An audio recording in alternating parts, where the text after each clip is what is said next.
Et j'en suis très content parce que c'est un milieu qui est plein de courage en fait. C'est totalement ce que je disais la dernière fois sur le Téléthon. Qui est pour moi du misérabilisme.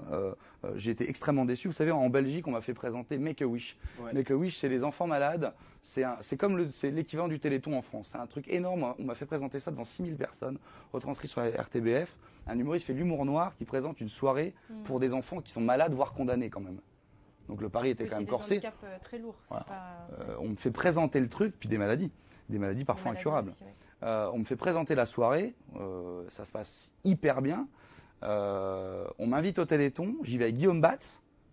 Donc là, on vient en France, donc Belgique, je présente la soirée. Téléthon m'invite 2 minutes. J'arrive avec Guillaume Batz, qui est quand même directement concerné par le Téléthon. Il a une maladie génétique, c'est la maladie des os de verre. Donc là, ils ont quand même un regard d'un mec qui est directement concerné, qui est jeune, qui est humoriste, qui n'est pas dans le misérabilisme, qui est quelqu'un qui va bien, qui se bat, etc. Et quelqu'un comme moi qui travaille avec le monde du handicap. Donc ils ont quand même 2 regards plutôt rigolos, plutôt intéressants, plutôt différents, plutôt atypiques, et dont un qui est quand même directement concerné par cette soirée, qui est Guillaume Batz. On arrive, évidemment, nous, on vient pas pour pleurer. Pas pour pleurer parce que c'est le combat inverse que je mène. Je lutte contre le misérabilisme. Et là, on fait une vanne avec Guillaume qui arrive. On commence à faire des blagues sur le fait qu'il y avait parce que c'était quand même drôle parce qu'il y avait Guillaume Batz en face de moi et au-dessus il y avait le chiffre du chèque. Et je dis putain regarde, on a bien fait de venir. Tu vas repartir avec un sacré chèque. Et Guillaume fait aussi une vanne comme ça, mais vraiment bon esprit, super marrante et tout. Oh là là, panique, Sophie Davant qui non mais arrêtez, on rappelle aux téléspectateurs, les artistes ne sont pas payés ce soir. Vous êtes fait rafler. Évidemment, je vais pas repartir avec le chèque du Téléthon, non mais et puis après on nous a raccompagnés. Ah oui. Hop, allez, on envoie une pub. Allez, au revoir. Allez, sortez-les là. Allez, la petite Charlotte. Alors, regardez, elle pleure. Filmez Charlotte, elle pleure. Mais c'est terrible. Moi, j'ai le souvenir d'une phrase quand même où Sophie Davant dit à une petite. Est-ce que tu peux nous parler de ta maladie? Bah non, pas trop. Bon, en tout cas, tu souffres beaucoup. Tu souffres beaucoup, Charlotte.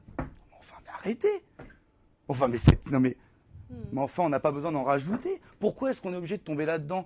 Les handicapés, les gens malades sont les gens les plus courageux du monde. Moi, je suis allé travailler avec ces enfants malades là. Mais vous croyez qu'ils pleurent? Mais personne pleure. Aucun de ces enfants ne pleure. Les organisateurs, certains ne pleurent pas non plus d'ailleurs. Il y a les parents qui pleurent ou les amis des parents qui pleurent. Mais les enfants, ils pleurent pas eux. Moi, j'ai discuté avec une petite fille qui il reste 6 mois peut-être. Mais elle parle pas de ça, elle. Quand elle part de la fin, elle dit bon ben il me reste pas beaucoup de temps, faut que je profite. Voilà ce qu'elle dit, elle. Elle pleure pas, la petite. Alors pourquoi on doit pleurer pour eux? Moi, ça me scandalise, ça. On n'est pas obligé de culpabiliser les gens pour qu'ils donnent. C'est non seulement insulter les gens qui vont bien en disant c'est de votre faute si vous allez bien, vous avez intérêt de donner sinon vous êtes des salopards. Et puis c'est aussi enfoncer les gens qui sont malades. Je veux dire, dans mon dernier handicap, Handipacap, il y a un mec qui n'a pas de bras, il mange et il conduit avec ses pieds. Alors quoi, je vais pas aller pleurer. Il a le permis, il y en a qui ne l'ont pas, qui ont des mains. Mais il faut arrêter, quoi. On n'a pas besoin de culpabiliser les gens, vraiment pas, quoi. Et du coup, on rentre dans une mièvrerie et on perd la substantifique moelle de ce qu'on doit réellement ressentir pour ces gens. On doit ressentir de la solidarité, pas de la pitié, quoi. C'est très important de pas se tromper. Voilà, je me suis un petit peu emballé encore, mais c'est parce que c'est un sujet qui me tient un petit peu à